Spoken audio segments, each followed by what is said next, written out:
My dad loved being in the woods. Coming from a small household with a big family, his mom also loved him being in the woods. He would take a rope and tie it to big branches and go swinging through the trees, pretending that he was Tarzan. Although his brother told me he was a lot more like George of the Jungle.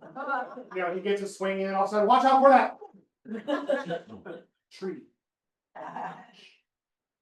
He passed that love on to me. Not running into trees, but being in the woods. That need for being in the woods. I remember one day we were going for a hike. We were on that wide path that turned into a small, narrow trail that led to a old deer trap.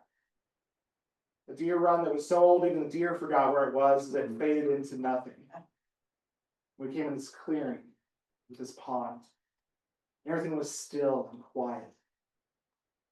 We sat there enjoying it, and Saying says, "Did I ever tell you about the time we all almost starved to death?" See, my dad was a storyteller, and I knew that this was going to be a good one. And before I could respond, he goes, "Well, one time, as every good story begins, there was a summer where everything went wrong. All the game in the woods vanished. Our crops looked like they'd just been smashed.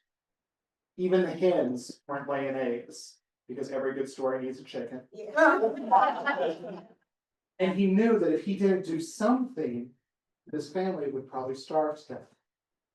Well, my dad had been a good hunter, so he decided to set a couple snares out in the woods. I went out to the woods and I set my snares, knowing that I could catch some rabbits. And I went home and went to bed that night. Well, the next morning when I went out, knowing there had to be something there, my snares had been torn. And looking around, I saw these fuzzy things on the ground that were flat, like a pancake. And I wondered what in the world could do that? So I set a couple more snares and I climbed up in a big tree on that branch to wait to see what would happen. Well, the sun went down and I almost fell asleep when that full moon was rising in the sky. The wind changed and this smell started coming towards me. This disgusting, rancid smell. And then a ways off, I started hearing this sound, this thump, thump, thump, coming through the woods. And by the light of that full moon, there was this shape coming between the trees, this giant, humanoid, 9-foot tall, hairy thing. And with his giant hand, it reached down and it grabbed those rabbits that I'd caught. And taking his thumb, went and popped their heads off. And raising those rabbits to his mouth, he squeezed them.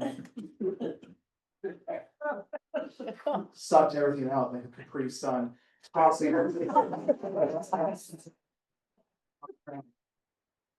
then took back off into the woods. Thump, thump. At that point, I wasn't sure if it was the steps of that beast or my own heart beating in my chest. I knew I had to do something if I wanted my family to survive. So I ran home and I went to my dad's garage. And I found the big bear trap that he set there. You know, those giant metal contraptions with teeth. And I drug it out to the woods and I set it and I covered it with leaves and I set 2 more snares. And I was about to climb up in that tree again to wait for this beast to come back when I thought, maybe it's not a good idea to be that close to something that big and angry. It'd be a problem. So I went back home and went to bed knowing that it'd be here in the morning. Well, that night I didn't sleep. Couldn't sleep a week. And about midnight, from the middle of the woods, there came this unearthly howl. I guess the trap worked.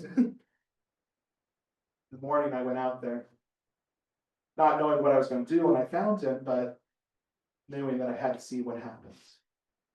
And I came to the place, and my snares were there, and I caught 2 rabbits, but I couldn't find the trap. I looked all over the ground, and where I put it, I saw a puddle. read something on the ground as I looked up in that tree, hanging from that same branch that I climbed a couple nights before. That trap was swinging. If I'd been up there, can you imagine what that would have done to me? Well, we never did see the beast after that, but the game started coming back to the woods, and those crops that he must have been eating all grew back. Even the hens started laying eggs again. My dad turned to me and said, "Well, what do you think about that?" I'm just sitting there, mouth agape. And he turns and he says, "Let's go home." And we walk back home. My dad loved the woods. A couple of years later, he got sick. He wasn't able to go on those walks with me anymore and passed away, as all things eventually do. And after a while, I took some of his ashes and I went for a hike down the wide way that turned into a narrow path. It turned into an old deer run that even the deer forgot as it faded into nothing. I found that pond. I spread his ashes and said my goodbyes. As I walked home, the wind changed. And the smell came upon it. This disgusting, rancid smell. Maybe I wasn't the only one that showed up to say goodbye that day in the woods.